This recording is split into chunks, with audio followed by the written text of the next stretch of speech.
Hi, Ashley here and welcome to Funky Fresh Food. It's another week of the Great British Bake Off, which means yet another technical challenge. This time we're going back in time to the Tudor period, where we're going to be baking jumbles. They're a sort of biscuit flavoured with aniseed and mace, so yeah, they might taste alright, and they were apparently King Henry VIII's favourite biscuit, but will they be mine? On my marks, get set, bake!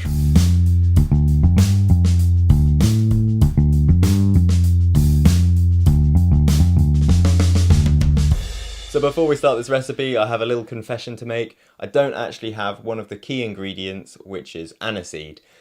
So I'm going to be replacing them with fennel instead. It'll be okay because it still have that nice aniseedy flavour, but I know Paul, wherever he is, he's not going to be happy. So to start off my version of the recipe, we're going to take our caraway and fennel seeds, put them into our pestle and mortar and give them a bash about. We'll then sieve this into our bowl along with our flour and our mace. We'll give this a good mix around before adding in our butter.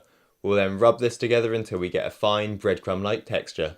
Next we'll add in our caster sugar and the zest of 2 lemons, then stir it around before adding our beaten egg mixture. We'll mix this together until it forms a soft dough.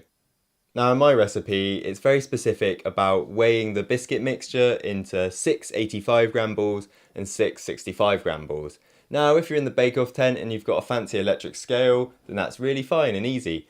But if you're in my house, you have these broken old scales. So this could be interesting. As expected, my scales weren't 100% accurate and I ended up 2 balls short. But never fear, I've stolen a little bit of mixture from all the other balls. So hopefully we're back on track now. We'll pop these 12 balls onto a baking sheet, cover with cling film and then pop in the fridge for around half an hour to chill. Once the dough's chilled, we'll take one of our small bowls and knead it out on a floured surface until it's like a long sausage shape, about 25-30 centimeters in length. Now, this took me absolutely ages to try and work out what they were meaning by a double knot, but eventually I think I got there, so keep practicing. But what I found is tie a knot, just a single one, flip it over, and then tuck one of the other ends in the other way round. Sort of, maybe that makes sense. Just try and try again. Now for the Celtic knots, take your bigger piece of dough and again roll it out into a long sausage shape and take about 1/5 of that dough off and leave it to one side. With the larger piece of dough, we're going to try and make the Celtic knot shape, which is going over and under and flipping it around. And then with our remaining piece of dough, we'll roll that back into a sausage and thread that through so you have a circle going through the Celtic knot, hopefully. Now all of mine are looking a little bit different, but I think that's part of the charm of baking, isn't it? So before they go in the oven, we're going to brush them with an egg wash and sprinkle them with sugar. They'll then go into the oven at 180 degrees C for around 20 minutes, but I'm going to keep my eye on them because I want them to be nice and golden brown, but not burnt. I'm doing mine in 2 batches because I don't want a repeat of the fougasse incident. After about 25 minutes, my jumbles are looking lovely golden brown on top, so I'm going to take them out of the oven and leave them to cool on a wire rack. And that's my double knot and Celtic knot jumbles done.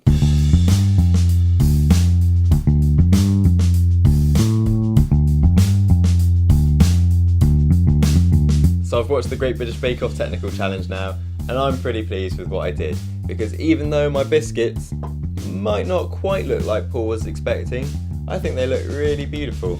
Like this Celtic knot, I did it the proper way. Paul just cheated by sticking it on top, but I threaded mine through, and even though the gaps are all closed in, I think it looks really pretty. I'm just going to give this a taste now. And I might as well taste one of my knots whilst I'm at it too. So yeah, I'm pretty pleased with that. I think you get a really good flavour despite me not having the correct ingredients. And I reckon Paul would have been really impressed with the bake because it has a nice golden colour, a crisp outer and a soft middle just like he was hoping for. So hopefully he would have overlooked my biscuits looking like this and this. And I reckon I could have maybe come third. Maybe? What do you think? Let me know in the comments down below. If you've enjoyed today's video, then please give me a thumbs up, and if you want to stay up to date with all my videos, then please subscribe. And as always, I'm going to go enjoy these with a cup of tea. Bye!